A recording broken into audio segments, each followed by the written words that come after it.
All right, guys, I'm back. Dr. Joseph here, talking about Bracket Challenge 1.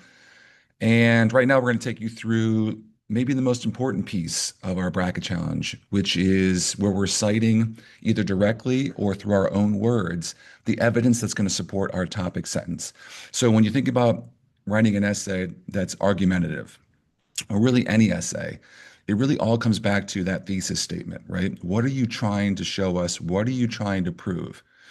So, depending on what side you picked, up here in your intro, you have your claim plus your reason or reasons, right?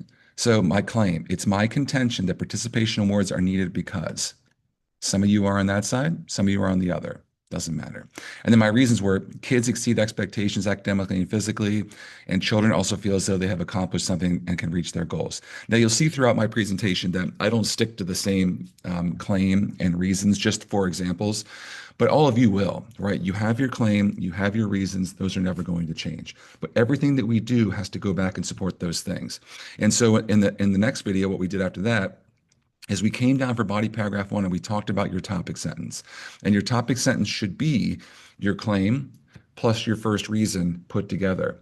Now, for period 1, 2, that's just your thesis statement. So, yeah, it's a bit repetitive. For periods 3, 4, 5, 6, it's your claim plus your first reason. That's it. That's your topic sentence. So, for instance, here it is. The first reason why participation awards should be awarded is because they encourage children to try harder. Okay. This topic sentence right here, every piece of evidence underneath this in the paragraph should support this. I shouldn't have evidence that supports something else. I shouldn't have evidence that doesn't fit what we're talking about. I shouldn't have evidence that supports the other side. Everything I put in this next section should support this topic sentence. Okay, so let's scroll down, take a look. So to do that, you have two options, right? And this is going to be difficult for some of you because it's going to be a new skill, and that's why we're practicing. But trust me, by the end of the year, you're going to get to be pretty good at it. There are two types of evidence that we can have in our body paragraph. One is directly cited. I'll even put that word up here for you, and paraphrased. All right. So if you've gone and researched, you found your websites, right? Here's the website I'm going to be talking about right here, which is the Dr. Gail Gross website, Why They're Good for Kids. We've talked previously about making sure your websites are credible. Dr. Gross, we've been using her for a long time for this bracket challenge. She has a PhD, she has an EDD like I do. This is her thing, right? And so this is certainly a relevant article that is allowed to be used. Okay. This is the article I'll be referring to. Now, if I scroll through this article, right, there's a lot of stuff in here. And what a lot of you guys do is you do something like this. Oh, I like this one. I'm going to copy that, and that's my evidence. We're going to start getting away from that, guys. Okay. That's no longer what you should be doing. But when you do that, that's called a direct citation steal. And you're allowed to steal directly from articles. You can steal from experts. You can steal from a book. You can take their words and use them. However, it is word for word copying of the text, but it should only be done in small increments, and it's only for your most vital evidence.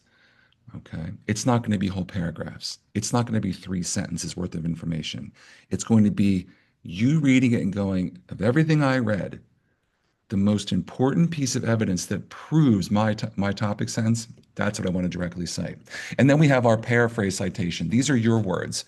Okay. This is for that less important info. You want to include it from the website. Ooh, I really like that. It's not the most important thing. We say those things in our own words. That's paraphrasing. All right. Let's just kind of go through, take a look. We're going to practice this skill and see how we do. Let's start with direct citing. So this is a steal, right? This is a direct pulling, copy, paste, website, boom, paste it into your work. Okay. This is only for the most vital and important evidence. Never directly cite whole paragraphs. This is lazy. I know you all have done it in the past. You go to Wikipedia, you copy a whole paragraph, you paste it in and say you're done. That's plagiarism, that's cheating. Okay? You can't do that. You always use quotation marks to show that these are not your words. Okay? We also give credit through something called tags. According to the text, according to the article from the Huffington Post, according to Dr. Gail Gross. And what also is in here is we're going to require Sourcing. Where did this info come from? So we have a lot of things in place to make sure that when I read this, or if anyone reads this, that anything you put quotes around because you stole it from a website, you stole it from a book, a magazine article, what have you, that there'll be no question that the reader is going to say, oh, I see. The writer isn't saying they said this, it came from this website. And I'll show you more here in a bit. Okay, that's direct citing. Paraphrasing, these are your words. So you read text from maybe this website and you go, okay, I only want to directly cite this. This is the most important, but I like all the rest of this. You would read this and in your own words, condense it, shrink it, and tell the reader, here's what it says in my own words. You're still going to cite it. You're still going to say,